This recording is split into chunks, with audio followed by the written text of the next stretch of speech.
होगा कि to do list में जब आप किसी भी आइटम को सिलेक्ट करते हैं तो चेक होता है ना, और फिर वो जो लेबल है वो स्ट्राइक ऑफ हो जाता है ना। तो ऐसे स्टेटस को कैसे परसिस्ट करना है लोकल स्टोरेज में ये देखेंगे।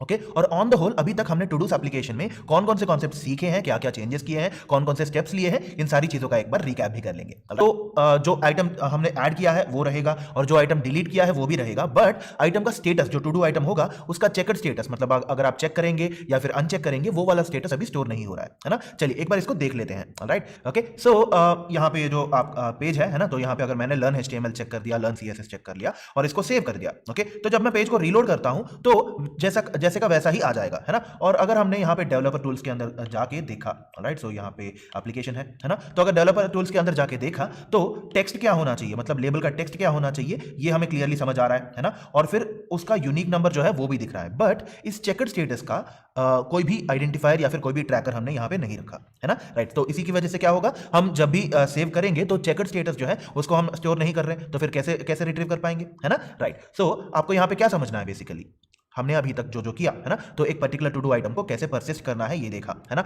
अगर एक टू डू आइटम को रिमूव कर दिया तो वो उसको कैसे परसिस्ट करना है ये भी देख लिया हमने, है ना। तो हर एक आइटम को आइडेंटिफाई करके उसका टेक्स्ट लिखने के लिए, यूनिक नंबर लिखने के लिए हमने जो रेलेवेंट आइडेंटिफायर्स या जो रेलेवेंट ट्रैकर्स होते हैं वो रख लिए हमने यहाँ पे। ओके बट चेकड स्टेटस, किसी भी आइटम का चेकड स्टेटस, फॉर एग्जांपल अगर मैंने लर्न जावास्क्रिप्ट को चेक कर लिया और सेव किया तो यहां पे चेकड स्टेटस जो है अपडेट नहीं हो रहा है ना। तो इसकी वजह से हम जब भी रीलोड करते हैं तो इसकी वजह से क्या होता है कि चेकड स्टेटस जो है परसिस्ट नहीं करता है। तो फिर से एक आइटम को ऐड कर रहे हैं, जरूरी हो तो डिलीट कर रहे हैं उसको, है ना। राइट सो वहां पे क्या होता है, जब भी आप उसके साथ इंटरैक्ट करते हैं तो वो जाके डॉम एंड इवेंट्स में जाएगा, है ना। तो अगर एक एलिमेंट को सेलेक्ट करना है, रिमूव करना है तो gate element by ID use करेंगे। किसी चीज का टेक्स्ट कंटेंट अपडेट करना है तो टेक्स्ट कंटेंट वाला प्रॉपर्टी जो है वो अप्लाई होगा ऑन क्लिक, है ना। तो जब भी हम यूजर इंटरफेस के साथ इंटरैक्ट करते हैं as a user, okay so वो एक्शंस जाके हमारे डॉम मैनिपुलेशन में जाएंगे, है ना। और फिर डॉम मैनिपुलेशन से जो एग्जीक्यूशन कंटेक्स्ट होगा, है ना, जो आपके लाइक ऑब्जेक्ट्स होंगे, एरेस होंगे, लूप्स होंगे, ये सारी चीजें जो है इनको एग्जीक्यूशन कंटेक्स्ट कहा जाता है, ये हमने सीखा था, है ना। तो उस एग्जीक्यूशन कंटेक्स्ट में अपडेट किया जाएगा और फिर फाइनली हमें उसको लोकल स्टोरेज में सेट आइटम यूज करके स्टोर करना पड़ेगा।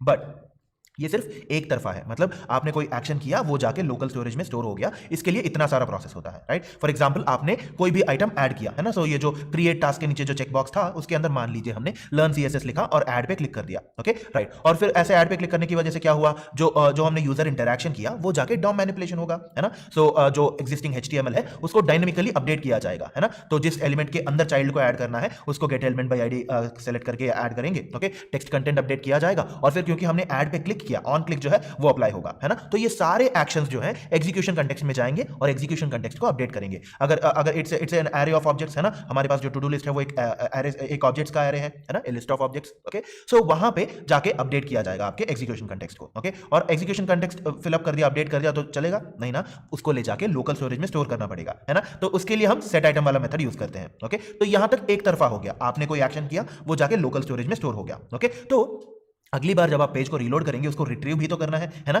तो तब क्या होगा, अगर हम पेज को रीलोड कर रहे हैं तो लोकल स्टोरेज में गेट आइटम यूज करके जो भी हमने डेटा स्टोर किया जेसन स्ट्रिंग की तरह, है ना, सो हमने क्या यूज किया था, जेसन.stringify यूज करके पूरे के पूरे ऑब्जेक्ट्स को, एग्जीक्यूशन कंटेक्स्ट को एक स्ट्रिंग की तरह ले जाके लोकल स्टोरेज में स्टोर किया था, है ना। तो उसको जब हम रिट्रीव करेंगे हमारे पास जेसन स्ट्रिंग होगा, है ना, कैसे यूज करके, राइट और फिर गेट आइटम यूज करके हमने रिट्रीव कर लिया और एग्जीक्यूशन कंटेक्स्ट में पहुंच गए, ओके। तो एग्जीक्यूशन कंटेक्स्ट में हम क्या करेंगे, उसको पार्स करेंगे, है ना। तो पार्स मेथड यूज करके उसको पार्स करेंगे और फिर एग्जीक्यूशन कंटेक्स्ट में वापस वो ऑब्जेक्ट आएगा, है ना, और फिर उस ऑब्जेक्ट को ले जाके डॉम मैनिपुलेशन करेंगे और फिर HTML पेज को अपडेट किया जाएगा और फिर यूजर इंटरफेस में आपको दिखेगा, है ना। तो आप जो भी एक्शन करते हैं अपने वेब पेज में, जो कोई भी एक्शन हो, चाहे आप ऐड क्लिक करो, चाहे डिलीट क्लिक करो, कुछ भी करो आप, ये पूरा का पूरा सर्कल जो है ऐसे ही चलता जाएगा। यूजर इंटरफेस में आप कोई एक्शन करेंगे, उस एक्शन को डॉम एंड इवेंट्स में जाएगा, राइट, डॉम एंड इवेंट्स से ले जाके एग्जीक्यूशन कंटेक्स्ट अपडेट होगा, फिर लोकल स्टोरेज में जो इन्फॉर्मेशन होगा उसको अपडेट किया जाएगा, राइट। और फिर जब आपको जरूरत हो लोकल स्टोरेज से गेट आइटम करके इन्फॉर्मेशन को रिट्रीव किया जाएगा, फिर उसको पास किया जाएगा एग्जीक्यूशन कंटेक्स्ट में, ऑब्जेक्ट बनेगा, उस ऑब्जेक्ट के मुताबिक डॉम जो है मैनिपुलेट किया जाएगा, मॉडिफाई किया जाएगा, HTML जो है अपडेट किया जाएगा एंड फाइनली आपको यूजर इंटरफेस में दिखेगा, राइट। सो आपको एप्लीकेशन फ्लो समझ आ गया, है ना। तो पूरा का पूरा जब भी आप कोई भी एक्शन करते हैं तो इसी ऑर्डर में आपका एप्लीकेशन फ्लो चलता रहता है, राइट ओके। तो चेकड, है ना, सो एक वेरिएबल रखेंगे, स्टेटस रखेंगे इस चेकड कॉलन फॉल्स, एक की बनाएंगे जिसका नाम होगा is checked false, okay. By default इसको फॉल्स रखेंगे और जरूरत के मुताबिक अगर चेक किया गया उसको ट्रू करेंगे, अगर चेक निकाल दिया गया तो फिर से फॉल्स कर देंगे, राइट। सो सबसे पहले ऐसा करते हैं कि ये जो इस चेकड नाम का की जो है इसको ले जाके हमने function on add to do, है ना, जब हम नया टू डू ऐड कर रहे हैं तो वहां पे ले जाके ऐड करेंगे इसको, राइट। चलिए कोड प्लेग्राउंड में चलते हैं अभी। ओके तो अभी मैं कोड प्लेग्राउंड में चलता हूं, ओके और जावास्क्रिप्ट के अंदर गया, ओके और फिर ये जो function on add to do है ना, तो इसके अंदर मुझे ले जाके ऐड करना होगा, राइट। और अगर आप यहां पे ऑब्जर्व करेंगे तो हर बार जब नया टू डू बन रहा है, ओके तो जब भी नया टू डू बन रहा है वहां पे क्या हो रहा है, एक टेक्स्ट जा रहा है, एक यूनिक नंबर जा रहा है ना। तो यहां पे हम ऐसा करते हैं, इज चेक्ड नाम का एक की बनाएंगे, ओके जिसका वैल्यू बाय डिफॉल्ट फॉल्स दे देंगे हम, राइट। और फिर चलिए इसको प्ले करते हैं, सेव कर लिया हमने, ओके और फिर पब्लिश भी कर लिया, ओके ओके राइट। सो जब हम यहाँ पे जाएंगे और पेज को रीलोड करेंगे, ओके तो अभी क्या होगा, चलिए एक नई चीज ऐड करते हैं, okay for example learn react, okay चलिए ऐसा करते हैं, पहले इसको क्लोज कर देते हैं, लर्न रिएक्ट जो है इसको ऐड कर लिया हमने, राइट। तो एक नई चीज आ गई यहाँ पे, है ना। तो अभी के लिए ऐसा करते हैं, बूटस्ट्रैप को निकाल देते हैं ताकि हमें 4 ऑप्शन ही दिखे, 4 टू डूज ही दिखे, राइट। तो जब हम इसको सेव करेंगे, ओके और फिर से इसको इंस्पेक्ट करके एप्लीकेशन में जाएंगे, तो यहाँ पे अगर आप ऑब्जर्व करें तो ये जो लर्न रिएक्ट है ना, तो इसके अंदर इज चेकड वाला वैल्यू आ चुका है, राइट। सो जो हमने नया नया ऐड किया वो आ चुका है already, but at the same time अगर आप बाकी जो पहले ऑलरेडी एग्जिस्टिंग आइटम्स थे, टू डू आइटम्स थे, उसके अंदर देखेंगे तो यूनिक नंबर्स कुछ है, बट इज चेकड वाला वैल्यू नहीं आया, है ना, राइट। चलिए ये क्यों नहीं आया, क्यों कैसे करना है अभी चल के देखते हैं, राइट। ओके चलिए वापस चलते हैं अभी, ओके सो हमने क्या किया, बेसिकली ये जो हमारा टू डू ऑब्जेक्ट है, ओके सो उस ऑब्जेक्ट के अंदर अपने टू डू आइटम के रिलेटेड हर एक इंफॉर्मेशन होनी चाहिए, है ना। आइटम का स्टेटस क्या है, मतलब चेक हुआ या नहीं, ओके और फिर अगर एग्जिस्ट करता है या नहीं, उसका टेक्स्ट क्या है, यूनिक नंबर क्या है, ये वाला इंफॉर्मेशन रहना इंपॉर्टेंट है ना। तो हमने क्या किया, जब भी नया टू डू बन रहा है, ओके तो उसके अंदर टेक्स्ट के साथ यूनिक नंबर के साथ साथ हमने इज चेक्ड नाम का एक की जो है वो ऐड कर दिया, एक और उसका डिफॉल्ट वैल्यू जो है फॉल्स दे दिया हमने, ओके। और फिर जब हमने लोकल स्टोरेज के अंदर देखा तो जो नया नया एडेड आइटम था, ओके उसके अंदर इज चेक्ड का वैल्यू जो है अपडेट हो गया, बट पुरानी चीजें जो है वो अपडेट नहीं हुई, है ना। तो कुछ ऑब्जेक्ट्स जो है उनका चेकर स्टेटस है, कुछ का नहीं है, ओके। तो अभी हम क्या करेंगे, ऐसा करते हैं, ये जो पूरा का पूरा एग्जिस्टिंग टू डू लिस्ट है इसको लोकल स्टोरेज से निकाल देते हैं, एक नया टू डू लिस्ट बनाएंगे, राइट। ओके सो बेसिकली हम क्या कर रहे हैं, टू डू लिस्ट बनाएंगे, उसको सेव कर रहे हैं, है ना। और फिर जब भी जरूरत पड़े एग्जिस्टिंग टू डू लिस्ट को निकाल रहे हैं,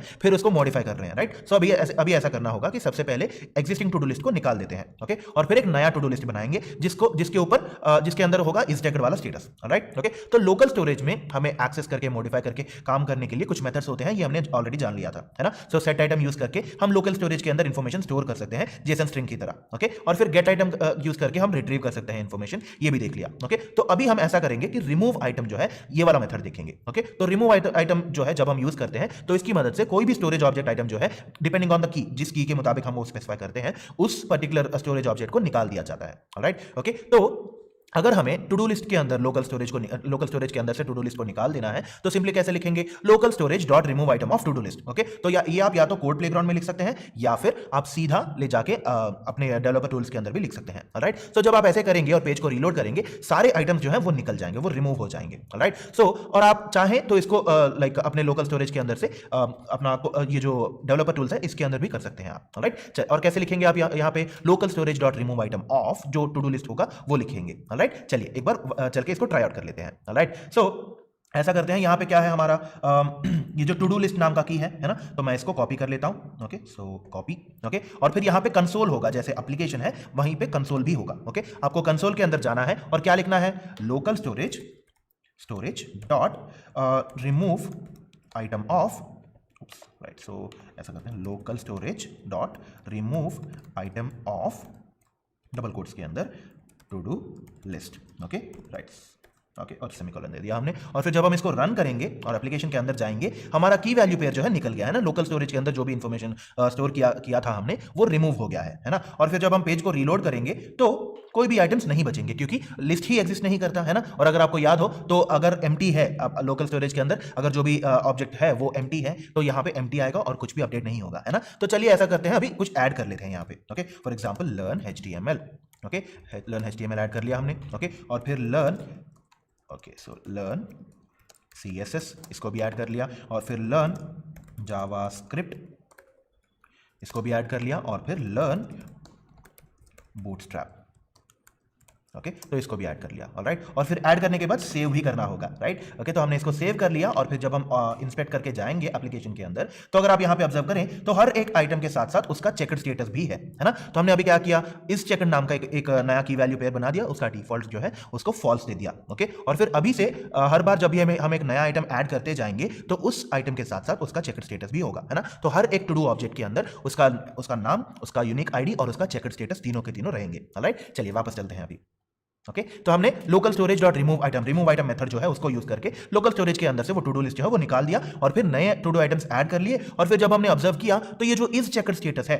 ओके वो आ चुका था। ओके तो अभी हम ये देखते हैं कि ये जो टू डू का चेकर्ड स्टेटस जो है वो कैसे मॉडिफाई किया जाए। ओके तो बेसिकली कैसे ट्रैक करना है इसलिए हमने एक इज चेकर्ड नाम का की वैल्यू पर ऐड कर लिया वहां पे, राइट। और अभी क्या करना है, जब भी अगर चेक किया जाए ये जो आपने चेकबॉक्स जो है उसको टिक कर दिया तो इसका मतलब क्या होगा, इस चेकर्ड का वैल्यू जो है वो ट्रू हो जाना चाहिए। ओके और अगर टिक निकाल दिया तो फॉल्स हो जाना चाहिए, ऑलराइट। तो इसके लिए एक और बार एप्लीकेशन फ्लो को दोहरा लेते हैं। ओके तो आप क्या करने वाले हैं, यूजर इंटरफेस में क्या करेंगे, जो आपको HTML पेज दिख रहा है वहां पे जाके टिक करेंगे, है ना, वो चेकबॉक्स पे या फिर लेबल पे जब आप क्लिक करेंगे तो वो चेकबॉक्स चेक हो जाएगा, लेबल स्ट्राइक आउट हो जाएगा, है ना। तो यहां पे क्या कर रहे हैं आप, यूजर इंटरफेस पे कोई ना कोई एक्शन कर रहे हैं। ओके जब क्लिक कर रहे हैं तो क्या होगा, ऑन क्लिक, है ना। सो जब भी चेकबॉक्स जो है अपडेट हो जाएगा तो डॉम एंड इवेंट्स के अंदर डॉम मैनिपुलेशन होगा और आपको यूजर इंटरफेस में क्या दिखेगा, चेकबॉक्स जो है टिक हो जाएगा। ओके और फिर ये वाला इंफॉर्मेशन जाके एग्जीक्यूशन कंटेक्स्ट में टू डू आइटम चेक हो गया, ऐसा इंफॉर्मेशन जो है आपके एग्जीक्यूशन कंटेक्स्ट के अंदर अपडेट होना है, क्योंकि जाहिर सी बात है it's a collection of objects और आपके हर एक टू डू ऑब्जेक्ट के अंदर इस चेक नाम का एक स्टेटस है ना। तो जैसे आपने डॉम एंड इवेंट्स के अंदर चेक कर लिया इसको, तो वो इंफॉर्मेशन जाके टू डू आइटम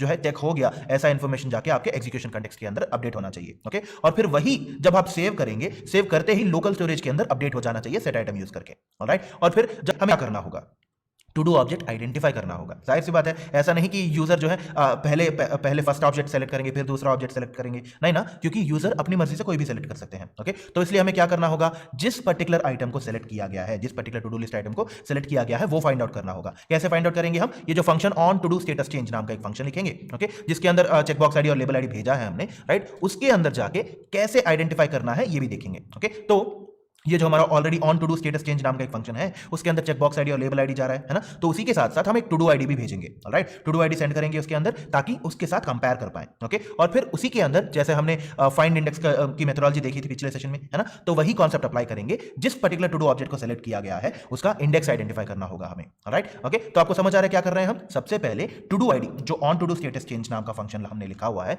राइट, सो उसके अंदर चेकबॉक्स आईडी लेबल आईडी भेजा जा रहा है, उसके साथ साथ हम टू डू आईडी भी भेजेंगे। ओके और फिर टू डू ऑब्जेक्ट को फाइंड आउट करने के लिए क्या करना होगा हमें, ये जो टू डू ऑब्जेक्ट इंडेक्स है ना, इस नाम से एक वेरिएबल बनाएंगे, उसको ले जाके फाइंड इंडेक्स के अंदर रखेंगे, alright. To do list dot find index of एक टेस्टिंग फंक्शन लिखेंगे, ओके हर एक टू डू को फाइंड आउट करने के लिए। ओके और फिर ईच टू डू आईडी नाम का एक वेरिएबल बना के हम गेस करेंगे कि टू डू आईडी जो है वो सही है या नहीं। ओके और फिर जो हमने टू डू आईडी बनाया, राइट, जो टू डू आईडी हम क्रिएट करेंगे उसके साथ अगर एग्जिस्टिंग टू डू आईडी जो है मैच कर गया, ओके सो जो टू डू आईडी हम यहां पे इस फंक्शन के अंदर क्रिएट कर रहे हैं और जो टू डू आईडी हमें वो मैच करेंगे तो रिटर्न ट्रू। ओके और फिर हमें क्या मिलेगा, टू डू ऑब्जेक्ट नाम के वेरिएबल के अंदर टू डू लिस्ट के अंदर जो पर्टिकुलर इंडेक्स वाला ऑब्जेक्ट है, राइट, जो पर्टिकुलर इंडेक्स वाला वैल्यू है वो एक्सेस करेंगे हम, राइट। ओके ओके तो फिर उसके बाद क्या होगा देखेंगे हम, ऑलराइट। तो सबसे पहले हमें क्या करना होगा, टू डू ऑब्जेक्ट को फाइंड आउट करना है। ओके तो इसके लिए सबसे पहले हम on to do status change नाम के फंक्शन के अंदर जाएंगे और फिर वहां पे क्या करेंगे, सीधा टू डू आईडी जो है वो भी लिखेंगे, ऑलराइट। ओके चलिए कोड प्लेग्राउंड में देखते हैं कि हमें क्या क्या करना है, ऑलराइट। ओके चलिए ओके सो अभी हम यहाँ पे पहुंच गए हैं कोड प्लेग्राउंड के अंदर। ये जो on to do status change नाम का फंक्शन जो है ना, तो इसके अंदर हम क्या कर रहे हैं अभी, चेकबॉक्स आईडी और लेबल आईडी जो है ये भेजा जा रहा है अभी। ओके तो हम ऐसा करते हैं, यहाँ पे टू डू आईडी हमने ऑलरेडी बना के रखा हुआ है ना, right. So to do ID भी भेजेंगे। ओके और फिर ये जो on to do status change है ये फिर से कहाँ पे आया, हमारे create and append to do नाम के फंक्शन के अंदर on to do status change को हमने कॉल किया था, है ना। तो यहाँ पे जाके हम क्या करेंगे, लेबल आईडी चेकबॉक्स आईडी के साथ साथ यहाँ पे भी टू डू आईडी जो है भेजेंगे हम यहाँ पे, ऑलराइट। तो फिर यहाँ पे क्या होगा, जब भी इस पर्टिकुलर ये जो create and append to do क्या करता है, बेसिकली हमारे लोकल स्टोरेज से इंफॉर्मेशन रिट्रीव करके यहाँ पूरा का पूरा जो आपका HTML पेज जो अभी ये जो व्यू दिख रहा है आपको, है ना, तो ये व्यू जो है ये बनाएगा आपका, ऑलराइट। सो उसके अंदर जब भी on to do status change नाम का ये फंक्शन कॉल किया जाएगा तो उसके साथ साथ क्या करेंगे, चेकबॉक्स आईडी भेजेंगे, ओके लेबल आईडी भेजेंगे और टू डू आईडी जो है, जो हमने टू डू एलिमेंट का आईडी जो है, राइट, वो भी हम भेजेंगे यहाँ पे। ओके और फिर जाके कहाँ जाएगा, ये अभी ये जो on to do status change है इसके अंदर जाएगा। ओके और अभी हम क्या करने की कोशिश कर रहे हैं, जिस पर्टिकुलर टू डू आइटम को क्लिक किया गया है, चेक किया गया है, फॉर एग्जांपल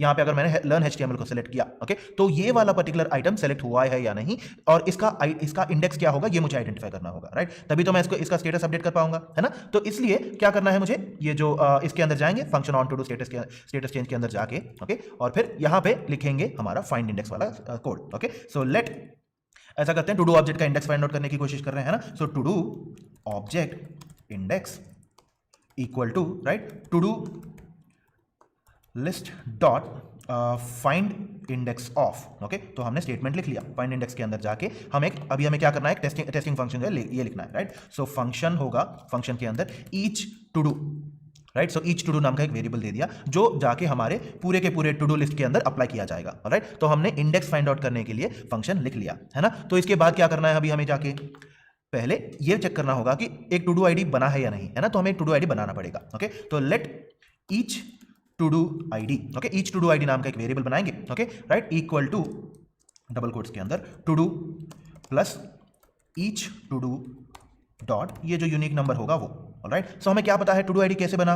ओके, अगर हम यहाँ पे देखेंगे तो टू डू आईडी जो है to do plus unique number ऐसे पैटर्न में बन रहा है ना। तो create and append to do के अंदर हमने क्या ऑब्जर्व किया था, टू डू नाम का टेक्स्ट है, उसके साथ साथ यूनिक नंबर है ना, जो लिस्ट के अंदर यूनिक नंबर था वो वाला number, for example to do 1, to do 2, to do 3 and so on and so forth. Okay, right, so ऐसे ही पैटर्न में हमने यहाँ पे ईच टू डू आईडी नाम का एक वेरिएबल बनाया जिसके अंदर टू डू प्लस ये वाला पूरा जो है स्टेटमेंट होगा। राइट, और फिर क्रिएट कर तो लिया हमने। ओके, अभी हमें क्या करना है, हमारे पास जो ईच टू डू आईडी है वो और फिर आइटम का जो particular original to do ID होगा वो दोनों मैच करते हैं या नहीं, ये चेक करना है। राइट, और जब भी मैच कर गया तो इसका मतलब क्या हुआ, हमें उस पर्टिकुलर आइटम का इंडेक्स मिल गया, है ना। तो इसलिए क्या करना होगा, हमें यहाँ पे एक बेसिक इफ कंडीशन लिखना पड़ेगा। ओके, सो इफ ये जो ईच टू डू आईडी है, ओके, एग्जैक्टली मैच करता है हमारे टू डू आईडी से, तो क्या करना है हमें, रिटर्न ट्रू।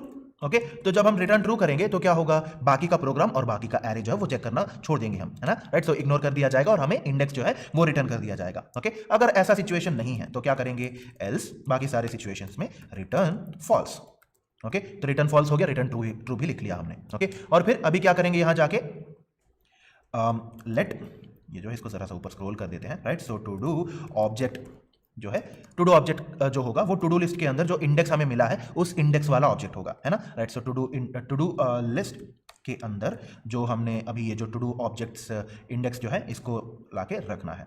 राइट, सो इसको यहाँ पे रख देते हैं। ओके, और फिर अभी क्या होगा, बेसिकली जब भी आप इसको रन करेंगे, ओके, सो पहले क्या होगा, ये जो ईच टू डू आईडी है, right, so each to do ID के अंदर टू डू ऑफ मान लीजिए HTML है ना, तो इसका टू डू वैल्यू क्या होगा, टू डू 1 होगा, है ना। तो टू डू 1 जो है ऑलरेडी उस पर्टिकुलर आइटम का है। ओके, और फिर यहाँ पे ईच टू डू आईडी के अंदर टू डू के साथ साथ एक यूनिक नंबर जोड़ा जाएगा, to do 1, to do 2, to do 3, to do 4, ऐसे चार आइटम्स आ गए, इमेजिन कर लीजिए। ओके, तो हर बार ईच टू डू आईडी जो है, जो existing item to do ID जो है, एग्जिस्टिंग आइटम का टू डू आईडी जो है उसके साथ कंपेयर किया जाएगा। राइट, और फिर उसके साथ कंपेयर करके अगर मैच हो गया तो ट्रू मिलेगा, अगर नहीं तो फॉल्स आएगा। ओके, और जब ट्रू आ गया तब क्या होगा, आपका प्रोग्राम जो है रुकेगा। ओके, और फिर ये जो टू डू ऑब्जेक्ट इंडेक्स है उस इंडेक्स को रिटर्न करेगा। ओके, और फिर हम यहाँ पे क्या कर रहे हैं, ये जो लेट टू डू ऑब्जेक्ट है टू डू लिस्ट के साथ साथ ऑब्जेक्ट इंडेक्स को भी रिट्रीव करेंगे। ओके, और फिर उस ऑब्जेक्ट इंडेक्स पे जो आइटम होगा उस आइटम का वैल्यू जो है टू डू ऑब्जेक्ट में जाके स्टोर कर रहे हैं हम। राइट, इस टू डू ऑब्जेक्ट के नीचे ही क्या करना होगा, अगर तो हमने जो ऑब्जेक्ट इंडेक्स है वो ले लिया, है ना। तो ऑब्जेक्ट इंडेक्स को लेने के बाद क्या पता चलेगा हमें, चेकड फॉल्स है या ट्रू है। राइट, और अगर फॉल्स है तो उसको ट्रू करना है, ट्रू है तो फॉल्स करना है। राइट, क्योंकि जाहिर सी बात है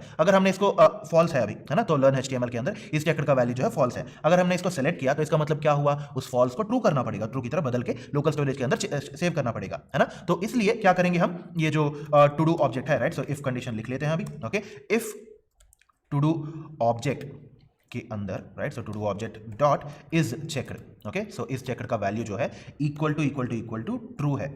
ओके, तो हमें क्या करना है, ये जो टू डू ऑब्जेक्ट का इस चेकड जो है, ओके, इसी को कॉपी कर लेते हैं। राइट, सो इसका स्टेटस बेसिकली चेकड स्टेटस है ना, तो इस चेकड जो है इसको फॉल्स कर देंगे। ओके, राइट, और अगर वो सिचुएशन नहीं है तो एल्स सिंपली ये जो to do object dot is checked है इक्वल टू ट्रू होगा। राइट, सो बेसिकली हम क्या कर रहे हैं, जो एलिमेंट हमने सेलेक्ट किया, ओके, टू डू आइटम को आइडेंटिफाई करना है सबसे पहले, आइडेंटिफाई कर लिया, फिर आइडेंटिफाई कैसे किया हमने, इंडेक्स के मुताबिक, है ना। तो उस इंडेक्स पे जो पर्टिकुलर टू डू ऑब्जेक्ट है, ओके, उस ऑब्जेक्ट के अंदर अगर इस चेकड का वैल्यू ट्रू है तो उसको फॉल्स करना है, अगर फॉल्स है तो उसको ट्रू करना है ना। तो ये हमने कर लिया। ओके, राइट, और फिर चलिए इसको सेव करते हैं। ओके, सेव करके पब्लिश कर लेते हैं इसको। ओके, और फिर चलिए इस पेज को रीलोड करते हैं। ऑलराइट, तो हमने रीलोड कर लिया। ओके, तो फिर मान लीजिए मैंने HTML को सेलेक्ट कर लिया। ओके, सो HTML को सेलेक्ट करके, ओके, और जावास्क्रिप्ट को भी सेलेक्ट कर लिया। ओके, तो यहाँ पे ऑब्जर्व कीजिए एक बार। ओके, तो अभी HTML का इस चेकड जो है फॉल्स है। ओके, और फिर जावास्क्रिप्ट का भी इस चेकड जो है फॉल्स है। ओके, और अगर मैंने इसको सेव कर दिया तो क्या हुआ, इस चेकड HTML का ट्रू हो गया, जावास्क्रिप्ट का भी ट्रू हो गया। ओके, और फिर जब मैं इसको रीलोड करूंगा स्टेटस तो ट्रू है, बट चेकर स्टेटस जो है ये बदला नहीं है, आपका UI बदला नहीं है, मतलब लोकल स्टोरेज में जो आपको चेंज करना था वो हो चुका है ना। आपने क्या किया, सबसे पहले यूजर इंटरफेस में जाके लर्न HTML को सेलेक्ट किया। ओके, राइट, और फिर मान लीजिए अगर इसको लाइक लर्न CSS को सेलेक्ट किया आपने, UI में चेंज कर लिया। ओके, तो फिर इसके बाद क्या होगा, DOM मैनिपुलेशन करना पड़ेगा, DOM मैनिपुलेशन हो चुका है। ओके, और फिर कंटेक्स्ट बदलना पड़ेगा, है ना। ऑब्जेक्ट्स के अंदर बैकग्राउंड में क्या हो रहा है, ऑब्जेक्ट का जो उस पर्टिकुलर टू डू आइटम को आइडेंटिफाई करेंगे, उसका इंडेक्स पता करेंगे, और फिर उस पर्टिकुलर इंडेक्स के मुताबिक जो टू डू ऑब्जेक्ट मिलेगा हमें उसका इस चेकर स्टेटस चेक करेंगे। ओके, और फिर जब सेव पे क्लिक किया जाएगा तो क्या होगा, लोकल स्टोरेज के अंदर, है ना, लोकल स्टोरेज के अंदर ट्रू जो है अपडेट हो जाएगा, इस चेकर स्टेटस जो है वो अपडेट हो जाएगा, है ना। चलिए वापस चलते हैं अभी, राइट। तो अभी तक हमने क्या किया, एक तरफा किया, है ना। सो यूजर इंटरफेस में से, मतलब जो भी हमारा इंटरफेस था वहां से लेके लोकल स्टोरेज के अंदर कैसे स्टोर करना है, ये वाला प्रोसेस हमने कर लिया, ओके। और फिर जब हमने चेक किया तो इस चेकर जो है ट्रू है, ओके। सो स्टेटस लोकल स्टोरेज के अंदर बदल रहा है, दैट इज फाइन। बट जब आप पेज को रीलोड कर रहे हैं तो क्या हो रहा है, जो जैसा का वैसा ही आ रहा है ना। तो हमारा चेकर स्टेटस जो है वो अप्लाई नहीं हो रहा, है ना। तो इसके लिए क्या करना होगा,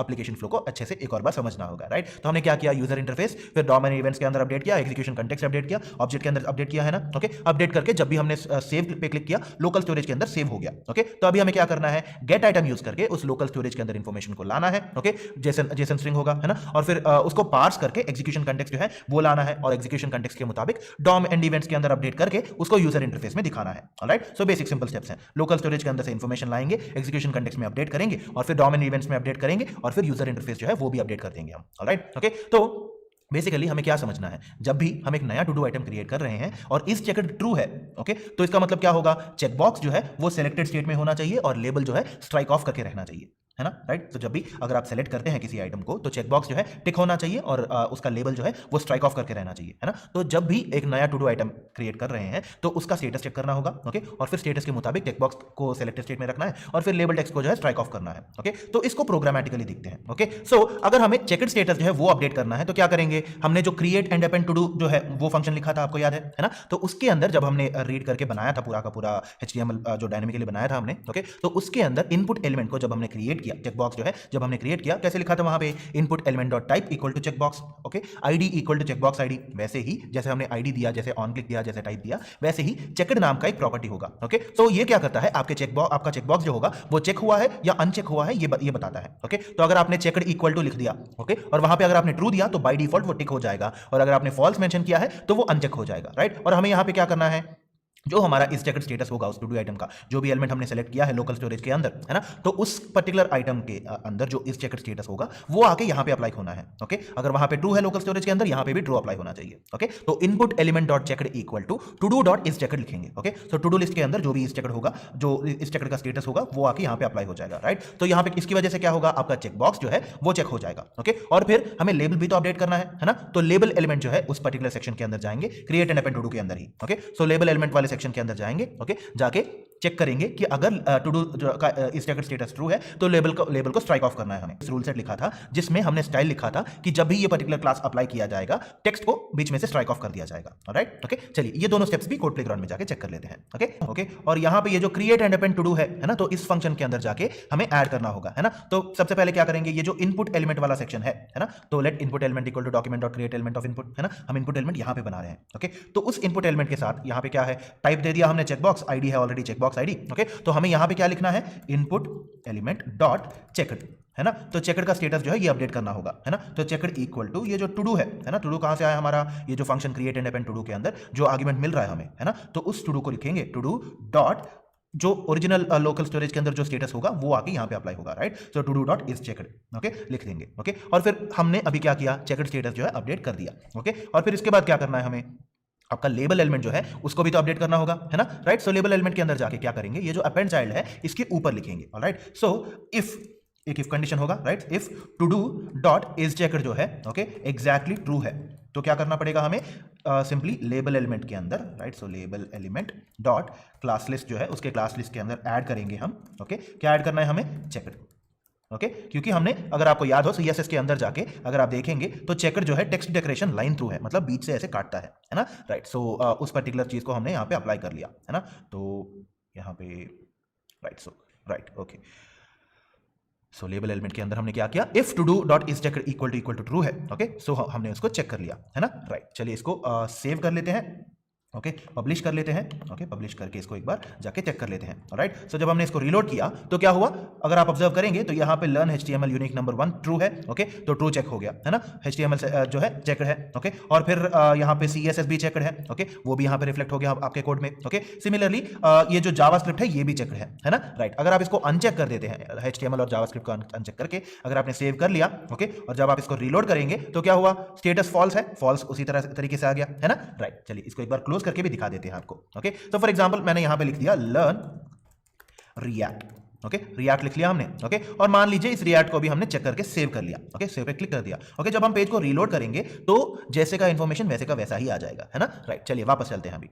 ओके, तो हमने क्या किया, बेसिकली हमारे आउटपुट को देखा, तो चाहे हम पेज को रीलोड ही क्यों ना कर दें, उस पर्टिकुलर टू डू आइटम का चेकड स्टेटस जो है वो सही तरीके से अपडेट हो रहा है ना। तो हमने सक्सेसफुली अपना टू डू एप्लीकेशन जो है बना लिया। ओके, तो आज तक के सेशंस में हमने क्या क्या जाना इस टू डू एप्लीकेशन के दौरान। ओके, इस टू डू एप्लीकेशन को बनाते हुए क्या क्या चीजें सीखा है हमने, इसको एक बार दोहरा लेते हैं। ओके, राइट, सो हमने कौन कौन से फीचर्स देखे थे। एक सिंगल टू डू आइटम जो है वो कैसे क्रिएट करना है देखा हमने। ओके, और फिर उसी कॉन्सेप्ट को बार बार अप्लाई करते हुए मल्टीपल टू डू आइटम्स कैसे क्रिएट कर सकते हैं ये देखा। ओके, और फिर यूजर इनपुट को लेते हुए टू डूज को डायनामिकली कैसे क्रिएट कर सकते हैं। राइट, सो पहले दोनों सिचुएशंस में मैन्युअली क्रिएट किया था हमने। ओके, और फिर उसके बाद यूजर इनपुट लेके डायनामिकली टू डूज जो है कैसे क्रिएट करना है ये देख लिया, और फिर टू डू को कैसे चेक करते हैं देख लिया, है ना, और फिर टू डू को कैसे डिलीट करते हैं देख लिया, और फिर ये सारे एक्शंस जो है इनको रीलोड करने पे भी कैसे परसिस्ट करना है, लोकल स्टोरेज में कैसे स्टोर करना है ये समझ लिया, परसिस्टिंग समझ लिया हमने, है ना। और फिर ये सारे फीचर्स बनाए। ओके, और फिर लूप्स जो है ना, लूप्स को यूज करके मल्टीपल टू डूज क्रिएट करने की कोशिश की हमने। ओके, और फिर जावास्क्रिप्ट में फॉर ऑफ नाम का एक लूप होता है, उसके बारे में समझा हमने, है ना। और फिर लोकल स्टोरेज में इंफॉर्मेशन को कैसे रख सकते हैं, मैनिपुलेट कर सकते हैं ये देखा। राइट, स्टोर करने के लिए सेट आइटम यूज करेंगे, रिट्रीव करने के लिए गेट आइटम, और अगर डिलीट ही कर देना हो तो रिमूव आइटम यूज करेंगे, है ना। और फिर स्टोर करने के लिए लोकल स्टोरेज में कैसे स्टोर करेंगे, हम स्ट्रिंग्स की तरह स्टोर करेंगे, है ना। तो उसके लिए हम क्या यूज करते हैं, जेसन मेथड्स। जेसन का मतलब क्या है, जावास्क्रिप्ट ऑब्जेक्ट नोटेशन, जो एक तरीके का डेटा रिप्रेजेंटेशन फॉर्मेट है ना। तो हम चाहें तो उस पर्टिकुलर वैल्यू को स्ट्रिंगिफाई कर सकते हैं, है ना। मतलब जावास्क्रिप्ट में ऑब्जेक्ट होगा, उसको एक जेसन स्ट्रिंग की तरह कन्वर्ट करके स्टोर करने के लिए जेसन डॉट स्ट्रिंगिफाई यूज करेंगे। ओके, और जो एग्जिस्टिंग जेसन स्ट्रिंग होगा